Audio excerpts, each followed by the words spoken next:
আমার জন্য সেই দাওয়াতগুলো খুবই স্পেশাল হয়, যে দাওয়াতগুলোতে আমাদের সাতো বোনকে ইনভাইট করা হয়। আসসালামু আলাইকুম সবাইকে। আমি তাকিয়া হক চলে এসেছি নতুন আরো একটি ভিডিও নিয়ে। মা মেয়েরা সুন্দর করে রেডি হয়ে বের হয়ে চলে যাচ্ছি খালাতো ভাইয়ের বিয়ে খেতে। আমার সব বোনেরা আগে থেকেই চলে এসেছিল। আমি যেতে, যেতে একটু লেট হয়ে গিয়েছিল। যাওয়ার পর আমার নাদিয়া আপু আমাকে শরবত দিল। কালকে এত বেশি গরম ছিল, পুরাই টায়ার্ড হয়ে গিয়েছিলাম। আস্তে, আস্তে মেহমানরা সবাই আসছিল।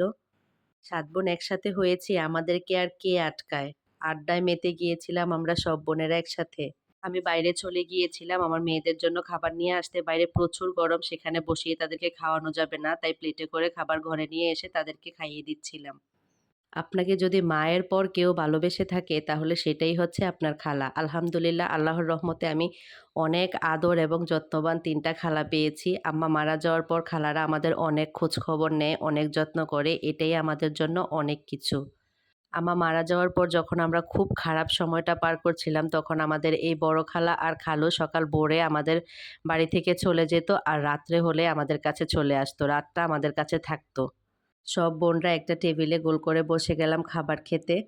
সবাই অনেক বেশি খোঁজখবর নিচ্ছিল আমাদের। এটাই অনেক কিছু আলহামদুলিল্লাহ। এর থেকে বেশি কিছু লাগে না। খাওয়াটা বড় না। সবথেকে বড় হচ্ছে আপনার খবরটা কে নিল, খোঁজ কে রাখলো, সেটাই হচ্ছে সবথেকে বড় বিষয়। খাবার-দাবার মাশাআল্লাহ অনেক ভালো ছিল। 7 আপ আর দইও ছিল, সেটা নেওয়া হয়নি ক্লিপটা। খালা তো এদিকে অস্থির হয়ে গেছে, আমরা কি খাবো, মিষ্টি নিয়ে হাজির। আব্বাকে নিয়ে গেলে তো আমি বেশিক্ষণ কোথাও থাকতে পারি না, তাই চলে যাচ্ছিলাম। আমার আপারা, তারপর খালাতো ভাইয়েরা সবাই আমাকে বিদায় দিচ্ছিল। অটোতে উঠে মেয়েরা বলছিল আইসক্রিম খাবে, তাই আব্বা অটো থামিয়ে ২ জনকে আইসক্রিম কিনে দিল। এই ছিল আজকের ভিডিও। ভালো থাকবেন সবাই। আল্লাহ হাফেজ।